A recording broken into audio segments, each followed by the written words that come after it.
दिनांक 22 तारीख को इसी मंथ में 22/3/26 को ये इंसिडेंट जो है हमारे संज्ञान में आया, जहाँ पे पीड़ित थाने पे आकर के आवेदन दिए हैं, जिस पे एफआईआर किया गया है। इसमें मामला ये है कि जैसे हम लोग हर बार आपके माध्यम से, मीडिया के माध्यम से, जागरूकता अभियान के माध्यम से बताया जाता रहा है, लेकिन इनके द्वारा, पीड़ित द्वारा फिर से गलती कर लिया गया है, जिसमें ऑनलाइन फ्रॉड हुआ है इनके साथ, धोखाधड़ी हुआ है मार्केट में इन्वेस्टमेंट के नाम पे, जिसमें लालच दे करके शेयर में और इसी तरह का कुछ चीज़ में, और विभिन्न अकाउंट्स में इनसे ट्रांजैक्शन लिया गया है। एक हफ्ते के अंदर में लगभग 46 लाख रुपया का इनसे ट्रांजैक्शन करवा लिया गया है। तो ऐसे लोग जो फंस जाते हैं, सर हमेशा इसको लेके कहीं ना कहीं आप लोगों की जागरूकता, इसमें बेसिकली जो टारगेट होता है, जो ठगों का जो टारगेट होता है, वो उसी तरह के लोग होते हैं जिनके पास पैसे होते हैं, जो शेयर मार्केट में गरीब लोग नहीं लगाते हैं पैसा, और वो लोग टारगेट करते हैं। जैसे ये जो इंसिडेंट है वो फिर से वही रेलवे कारखाना वाला ही है। जब पीड़ित से पूछा गया कि आपको या आपके यूनिट को इंफॉर्मेशन भी दिया गया था, और यूनिट के द्वारा भी, उनके द्वारा ये कहा भी गया कि हम लोग को भी इस चीज़ का जो जागरूकता अभियान है इसके बारे में पता है और हमको नहीं करना चाहिए था, लेकिन किसी कारणवश, किसी तरीके से वो इस चाल में जो है वो फंस गए और फंसते चले गए। उनके द्वारा इन्वेस्टमेंट जो है अपने रिलेटिव्स के द्वारा पैसा अकाउंट से लेकर के, उनके अकाउंट से पैसा लेकर के इसमें ट्रांजैक्शन किया गया, और उनको यही लगता रहा कि अब हो जाएगा। लगभग जो फेक पॉकेट जो क्रिएट किया गया था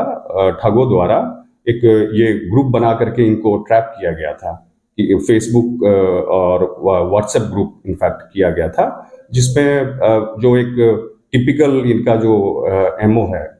तो उसी के तहत इनको भी ट्रैप किया गया और उसमें इनको लालच दिया गया और ये फंसते चले गए। एक हफ्ते में लगभग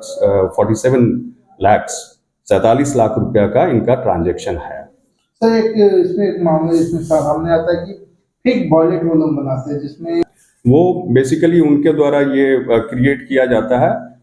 वॉलेट, जो उसमें उनका पासवर्ड वगैरह सारा चीज़ उन्हीं के पास होता है, और कुछ टाइम इनिशियली आप जैसे इन्वेस्ट किए, मान लीजिए आप इन्वेस्ट किए 50,000 रुपया, तो वो दिखाएंगे 55,000, और उसमें आप चाहिए तो 5,000 रुपया आप विड्रॉ कर सकते हैं। उस समय वो लोग क्या करते हैं कि वो अकाउंट को ओपन कर देते हैं, और उसके बाद फिर जब अमाउंट यही 5 लाख हो जाता है तो उसके बाद फिर वो सील कर देते हैं। तो जो एक विश्वास, जो बेसिक विश्वास है, शुरुआती विश्वास, वो लोग कर लेते हैं, जो पीड़ित होते हैं उस पर बना लेते हैं अपना। उसके बाद फिर जब ज़्यादा अमाउंट हो जाता है तो वो धीरे धीरे करके होता है,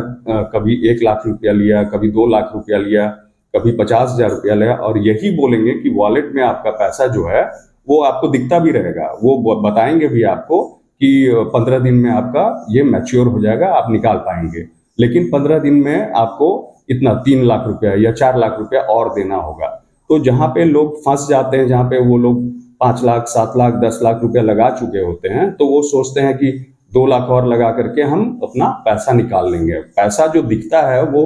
डबल ट्रिपल दिखता है। जैसे 47 लाख रुपया जो इसमें लगा है, उसमें लगभग करोड़ रुपया दिख रहा था। तो उसमें फिर से ये जो पीड़ित हैं उनको समझ ही में नहीं आ रहा था। इनके मित्र से जब बात हुई, इसीलिए कहा जाता है कि जब आप इस तरह के ट्रांजैक्शंस में फंसे तो कम से कम आसपास वाले को इस चीज़ का मतलब इस चीज़ को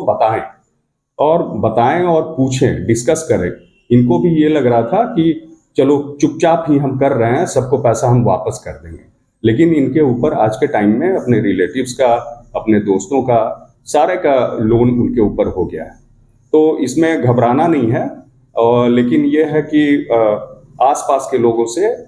हर समय में डिस्कशन में रहना चाहिए। अगर मेरा अपील एक नॉर्मल पब्लिक से ये भी रहेगा कि इस तरह का जब भी कोई आदमी आपसे, आपके मित्र हुए या रिलेटिव हुए, जो बिना बताए हुए आपसे एक मेजर अमाउंट ले रहे हो, तो उस देने के बजाय उनसे पहले उसका रीज़न पूछ लें, और अगर देखिए कहीं वो ट्रैप में तो ना फंसे हैं। अगर फंसे हैं तो तुरंत ही उसको वहीं पे हॉल्ट करना है और पुलिस को उसको संज्ञान में देना है।